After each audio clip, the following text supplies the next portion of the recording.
we're going to get into the linebacker battle next, which last year, listen, we said Anthony Hill, David Benda, and then couple question marks. It's pretty clear. It's Anthony Hill, Leona Lafau, and then Ty Anthony Smith. I got to see a little bit more, but I did like what I saw. And then you bring in freshman Elijah Barnes, you bring in freshman Jonathan Cunningham, but I think it's more long-term. And then Brad Spence as well, which I said, I think he plays a little bit of a Trey Moore role. What do you think about this room?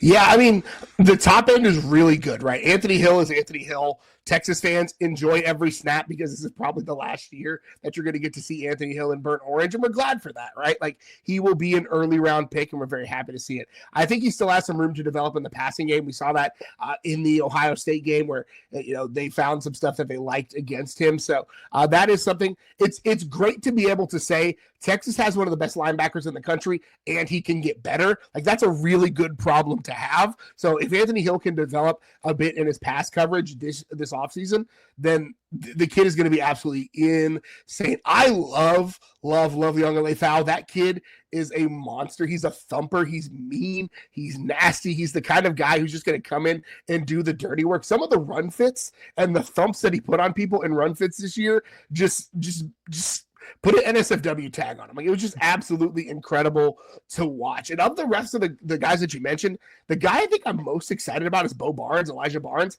That kid, if you haven't, like, if you're watching live right now, finish the live and then go to Huddle and watch his tape. That kid comes to campus, and I think he's a guy who you're going to see a ton of next year. That dude is already highly developed, and he's got all those things you want. He's aggressive. He loves to hit. He's an able tackler. He uses his body really, really well. He is not quite as polished and high ceiling as Anthony Hill was coming in, but if Anthony Hill was like at an A+, this guy's probably at a B+, maybe an A- when he comes in. I think he's going to be a guy you're going to see a ton of next year. Yeah, he's definitely going to have to play. Like, you saw Texas this year use three guys pretty often, Benda, Lafau, and then Hill. You're going to see Hill, Lafau, and then I think it comes down to Bo Barnes or Ty Anthony Smith for that third spot.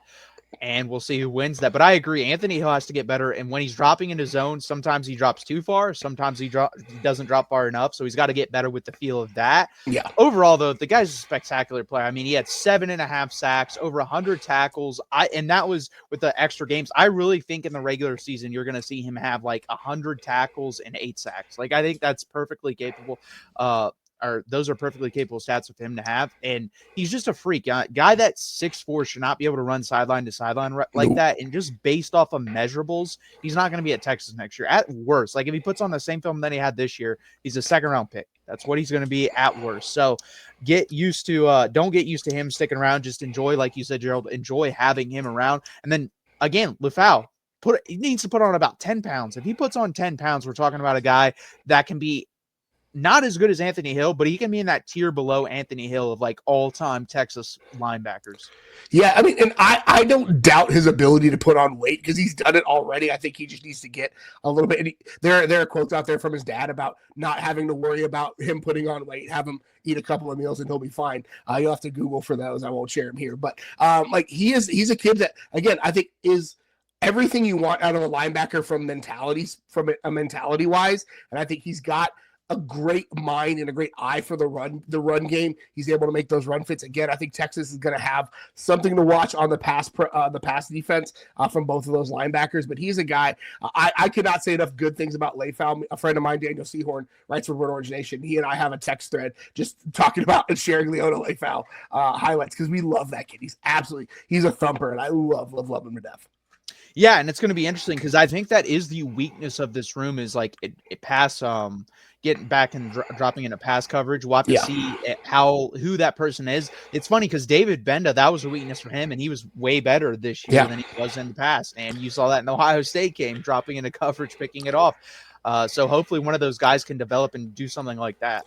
And it's wild because like 3 years ago, Texas had Jalen Ford, who was one of the best pass defensive linebackers I've seen in I can't, it's probably 15 years, right? So like, I wonder what that's going to look like and how Texas is going to develop one of these guys to be that, because that is that's almost like found money in a lot of ways. If you have a linebacker that's good in pass coverage, I just need you to not suck, right? We say that a lot. Like we just need you to not get picked on by Will Howard in a game, and I think we're fine.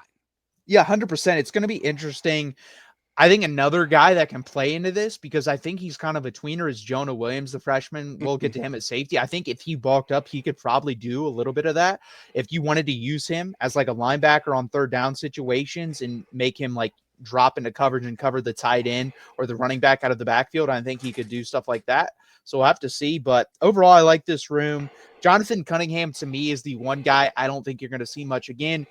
It's all about turning in or making this guy turn into who do you want him to be. He needs to put on weight. He's not super big right now, but he's a really good athlete. He's like, again, he's like Smith Orogbo on the edge in the edge class. What do you think of him?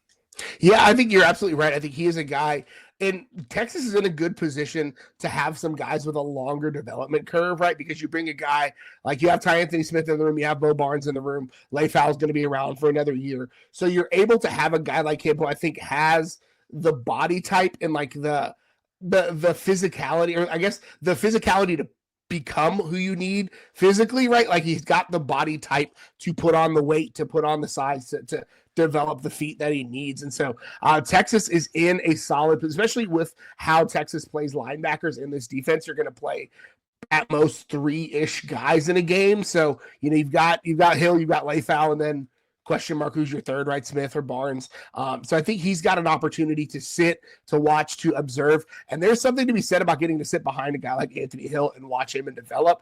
So I'm excited, not for this year, but I think for next year and the year after, very excited.